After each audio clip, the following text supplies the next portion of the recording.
बिना साबूदाना भिगाए आज व्रत स्पेशल बिल्कुल नई रेसिपी बनाकर तैयार करूंगी, जिसके लिए आपको कोई भी प्रिपरेशन की ज़रूरत नहीं पड़ेगी। जब भी मन हो 15-20 मिनट में ये रेसिपी को बनाकर आप सर्व कर सकते हैं। तो नमस्कार, मदर किचन रेसिपी में आप सभी का स्वागत है। इसके लिए हमें 2 उबला हुआ आलू लेंगे, मीडियम साइज में आलू लेंगे और उबला हुआ हो तो, और इसको कद्दूकस करेंगे।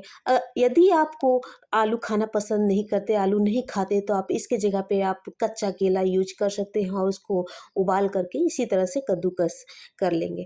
तो इस तरह से कद्दूकस कर लेनी चाहिए, कर लेनी, हाथों से मसलनी नहीं है क्योंकि इसमें लम्स रह जाते हैं। तो कद्दूकस करने से रिजल्ट हमारा बहुत ही अच्छा आएगा। तो इस तरह से कद्दूकस करने में बहुत ही आसानी होती है, तुरंत हो जाता है, का ज़्यादा देर नहीं लगता। तो इस तरह से मैंने कंप्लीट करके रख लिया।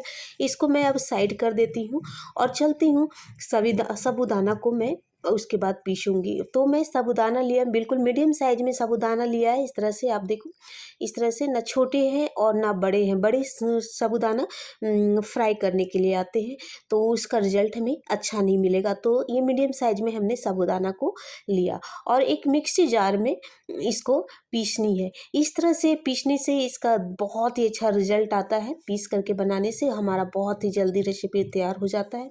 तो इस तरह से हमने साबूदाना को पीस लिया। ये देखो मैं दिखा रही हूँ, मेरी लाइट की वजह से आपको अच्छे से नहीं दिख पा रही है, तो मैं हाथों के हेल्प से मैं दिखाती हूँ। ये देखो इस तरह से सूजी की जैसी ये पीसने के बाद ऐसी हो जाती है।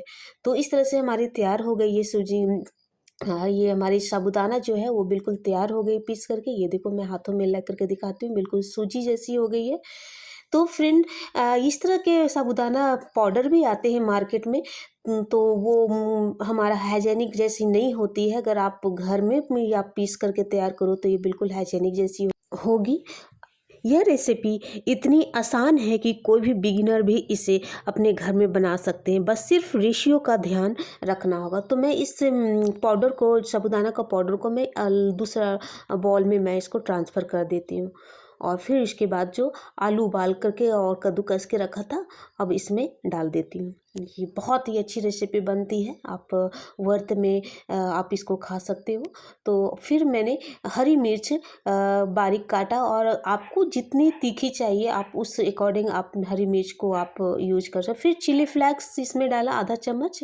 आपके पास चिली फ्लेक्स नहीं है तो आप चिली पाउडर भी आप यूज कर सकते हैं। फिर 1 चम्मच मैंने तिल डाला, सफ़ेद तिल डाला। आपके पास ब्लैक काला तिल हो तो काला तिल भी डाल सकते हैं। फिर मैंने ये करी पत्ता को धोया और इसको बारीक काट लिया। फिर ये मूंगफली है, मूंगफली को भून करके और इसको पीस लिया और फिर इसको मैं इसमें डाल देती हूँ। आप मार्केट में भी इसे खरीद करके आप यूज़ कर सकते हो, पर उसमें नमक होता है जो सेंधा नमक नहीं होता है। तो आप बेटर होगा कि आप घर में ही पीस करके आप बादाम को आप यूज करो। फिर इसमें धनिया पत्ता और सेंधा नमक मैंने स्वाद अनुसार डाला और सभी मिश्रण को मिक्स कर रही हूँ। इस तरह से सारे मिक्स करके अच्छी तरीके से इसको डो बनाना है, बिल्कुल आटे जैसा गूंदना है। ये जो आलू है वो ऑब्जर्व कर ले रही है साबूदाना को, और ये बिल्कुल सॉफ्ट होते जा रहे हैं। जो मॉइस्चर जो होता है आलू में, तो इस तरह से ये साबूदाना को ऑब्जर्व कर लेता है। तो इस तरह से हमारा डो बन गया। इसको मैं 5 मिनट के लिए छोड़ देती हूँ और फिर इसमें आप इस तरह से मोल्ड ले सकते हो। मैं टिफ़िन बॉक्स का मोल्ड जिसका यूज कर रही हूँ, आपके पास अगर मोल्ड हो तो मोल्ड में यूज़ कर सकते हो, और अगर आप मोल्ड भी नहीं हो टिफ़िन में, आप थाली में भी आप इस तरह का थाली लेकर के आप इसमें भी आप ये बना सकते हो। तो इस तरह से मैं जो डो बना करके रखा था इसमें ट्रांसफ़र कर देती हूँ और इसको अच्छी तरीके से हाथों से इसको दबा दबा करके इसको सेट कर देना है, ताकि बीच में गैप ना हो। जो गैप है वो भर जाए अच्छी तरीके से। या फिर मैं एक छोटी सी कटोरी लूँगी और इस तरह से इसको दबाऊंगी। आप देख पा रहे हो, इस तरह से इसको दबानी है ताकि ये सेट हो जाए अच्छी तरीके से। ये देखो इस तरह से सेट हो जाए। तो मैंने इस तरह से कटोरी के हेल्प से इसको, ये बिल्कुल चिपकेगी नहीं कटोरी से। फिर मैं चाकू के हेल्प से इसमें निशान लगा देती हूँ ताकि बाद में इसकी शेप हमें मिले। इस तरह से चाकू से मैं थोड़ा सा शेप बना देती हूँ। इस तरह से भी आप भी इस तरह से शेप के लिए आप चाकू के निशान लगा दो थोड़ा, ताकि जब हम इससे मोल्ड से या इस टिफ़िन बॉक्स से जब मैं निकालूंगी तो ये आराम से इससे निकल सके। तो इस तरह से मैं एक निशान लगा देती हूँ और इसको मैं 10 से 15 मिनट के लिए मैं फ्रीज में इसको रख देती हूँ ताकि अच्छी तरीके से ये सेट हो जाए। तब तक के लिए मैं इसके लिए इस रेसिपी के लिए चटनी मैं तैयार करती हूँ। तो मैंने 1 कटोरी भुना हुआ और इसके जो छिलके हैं वो मैंने उतार करके इसको रेडी कर लिया, ये मूँगफली को। और मूँगफली को मैं इसमें डाल देती हूँ। 1 कप लगभग मैंने मूँगफली लिया और 2 हरी मिर्च मैं इसमें डालूँगी। आपको तीखा खाना पसंद हो तो आप इसमें और आप डाल सकते हो। फिर मैंने इसमें यूज किया है डंठल, धनिया पत्ता की जो डंठल होती है वो मैंने आज यूज किया। इसकी चटनी बहुत ही मज़ेदार और बहुत ही टेस्टी बनते हैं। तो फ्रेंड्स, हमारे साइड में धनिया पत्ता बहुत ही महंगी है, 100 ग्राम के 40 रुपये है। तो और आपकी साइड में कौन कितने भाव है ये कमेंट बॉक्स में ज़रूर बताना।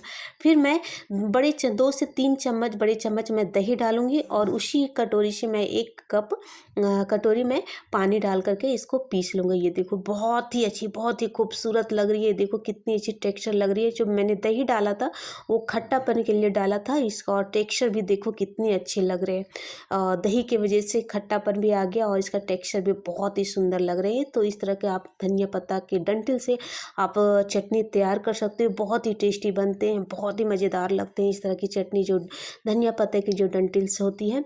तो हमारे साइड में तो अभी धनिया पत्ता बहुत ही महंगी मिल रही है। तो फिर चलते हैं, इसको जो मैं फ्रिज से मैं निकाल करके इसको निकाल दी हूँ और फिर मैं एक प्लेट में इसको पलट करके मैं दिखाती इस तरह से मोल्ड के जो है जो टिफ़िन में मैंने डाला था इसको अब मैं ठोक करके थोड़ी सी टैप करके अब मैं इसको निकाल करके देखो मैं कितने आराम से ये निकल गए, बिल्कुल आसानी से निकल गए। अब मैं दूसरी साइड से मैं प्लेट के सेल्फ से इसको दूसरे प्लेट में पलट देती हूँ ताकि जो मैंने चाकू से जो निशान बना करके रखा था वो आसानी से निकल जाए। ये देखो इस तरह से। तो इस तरह से मैं चाकू के हेल्प से मैं भी इसको निकाल करके दिखाती हूँ। ये देखो फ्रेंड्स, इस तरह से काट करके आप निकाल करके अलग कर सकते हो। तो मैं दिखाती हूँ, ये देखो किस तरह से तैयार हो गए हैं। कोई कह ही नहीं सकता ये कि साबूदाने से इंस्टेंट इस तरह से तैयार करके मैंने ये इस तरह से बनाया है। तो इस तरह से आप तैयार करके आप बना करके आप तुरंत आप व्रत के लिए आप स्पेशल आप इस रेसिपी बना करके सर्व कर सकते हो। तो मैं आपको यहाँ याद दिला देती हूँ फ्रेंड्स कि हमारी यह रेसिपी आपको कैसी लगती है, कमेंट बॉक्स पे ज़रूर बताएं। यदि आपको अच्छी लगती हो तो बेल आइकन को ज़रूर दबाएं और कमेंट बॉक्स पे ज़रूर कमेंट करके बताएं कि हमारी यह रेसिपी आप लोगों को कैसी लगी। तो फ्रेंड्स, इस तरह से मैंने आपको अगर इतनी बड़ी बड़ी साइज़ लगती है अच्छी तो आप इसी तरह से इसको रहने दो और अगर आपको और छोटी चाहिए तो आप इस तरह से पीसेस करके आप ये कर सकते हो। ये देखो कितने अच्छे लग रहे, कितने सुपर लग रहे फ्रेंड। तो इस तरह से पीसेस सारे पीसेस मैं काट करके इस तरह से पीसेस में काट करके रख देती हूँ। देखो कितने अच्छे इसके टेक्सचर लग रहे हैं बिल्कुल।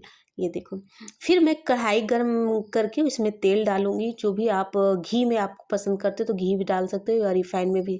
तो मैंने घी में इसको फ्राई कर रही हूँ। तो मैं इसको अब सब इसको मैं इसमें ट्रांसफ़र कर देती हूँ। ये देखो इस तरह से कितने अच्छे लग रहे हैं ये। तो ये आप इस तरह से सारे को आप फ्राई कर लो इस तरह से। ये देखो मैंने सारे को डाल दिया, बहुत ही अच्छी लग रही है। तो ये एक साइड से मेरी बिल्कुल पक गई। तो ऊपर के चम्मच के ही हेल्प से इसको ऊपर तेल डालने, ज़्यादा तेल में फ्राई नहीं करना है, ऑयल में ज़्यादा फ्राई नहीं करना है, बिल्कुल हल्के। तो चम्मच के हेल्प से इसको पलट देने हैं। ये देखो कितने अच्छे सूप और गोल्डन ब्राउन हो गए बिल्कुल और बहुत ही अच्छे कलर आ गए हैं। इसको इस तरह से सारे पीसेस को पलट देने हैं। ये देखो इस तरह से पलट करके पकाने, दूसरे साइड से भी पकाने हैं इसको। हमारे कितने खूबसूरत लग रहे हैं, बहुत ही अच्छे लग रहे हैं। इस तरह से सारे को पलट करके हेल्प के हाथों के हेल्प से इसको पलट देने हैं। तो ये बहुत ही मज़ेदार और बहुत ही टेस्टी बनते हैं। आप नवरात्रा चल रही है, नवरात्रा में आप इस तरह से आप सर्व कर सकते हो। अगर आप सोमवार या बृहस्पतिवार भी करते हो तो आप इस तरह का रेसिपी तैयार करके आप खा सकते हो। तो इस तरह से हमारे दोनों साइडों से पक गई हैं ये। तो अब इसको मैं निकालती हूँ। ये बिल्कुल तैयार हो गए हैं। तो मैं इसको कलछी के हेल्प से इसके सारे जो ऑयल है, एक्स्ट्रा ऑयल है, मैं दबा करके इसको निकाल लेती हूँ। सारे पीसेस को मैं अलग प्लेट में डाल। ये देखो फ्रेंड कितने अच्छे टेक्सचर, कितने अच्छे लग रहे हैं। बिल्कुल चारों तरफ से ये पक गए हैं, बिल्कुल गोल्डन ब्राउन में हो गए हैं। और मैं सारे पीसेस को मैं निकाल के इसी तरह से एक्स्ट्रा ऑयल है वो निकाल देती हूँ। इस तरह से ये देखो इस तरह से सारे एक्स्ट्रा ऑयल है मैं निकाल करके इसमें अलग प्लेट में ट्रांसफ़र कर देती हूँ। ये देखो फ्रेंड्स, बहुत ही अच्छी लग रही हैं ये। आप व्रत के टाइम में आप इस तरह से इंजॉय कर सकते हो बना करके। फिर जो मैंने जो पीसेस मैंने फ्राई करके रखा था, जो बाकी जो बच गए थे, अब मैं इसको फ्रिज में कोई बॉल में रख करके फ्रिज में रख देती हूँ। जब भी मन करेगा तब मैं इसको फ्राई करके इसको आप भी खा सकते हो। व्रत में आप एक्स्ट्रा बना करके भी आप 9 दिन तक आप इसको रख सकते हो, और जब मन करे तब आप अब इसको खा सकते हो। चलते हैं इसको प्लेटिंग करने के लिए फ्रेंड। अब मेरी बिल्कुल तैयार हो गई है, चटनी भी तैयार हो गई, और मेरी जो बस साबूदाना के जो बड़े हैं वो भी तैयार हो गए। तो अब मैं ये चटनी के साथ इसको सर्व करके दिखाती हूँ। ये देखो इस तरह से। तो फ्रेंड्स, मेरी यह रेसिपी आप लोगों को, उम्मीद करती हूँ कि आप लोगों को बहुत ही अच्छी लगी होगी, और आप इस तरह से नवरात्रा में आप इस तरह से बना करके आप इंजॉय करो। बहुत ही टेस्टी और बहुत ही मज़ेदार बनते हैं। तो ये देखो मेरी रेडी हो गई है। अब मैं फ़ोर्क के हेल्प से दिखाती हूँ कितनी क्रिस्पी बनी है बिल्कुल। ये देखो कितनी अच्छी, कितनी एकदम बिल्कुल बिल्कुल टाइट है, बिल्कुल क्रिस्पी बने हैं। अब मैं इसको तोड़ करके दिखाती हूँ। देखो इसके टेक्सचर अब मैं तोड़ के दिखाती हूँ। बिल्कुल ऊपर से बिल्कुल क्रिस्पी और अंदर से बिल्कुल सॉफ्ट है। अब मैं सर्व करके दिखाती हूँ। मैं चलती हूँ सर्व करने के लिए। अगली वीडियो मिलते हैं, तब तक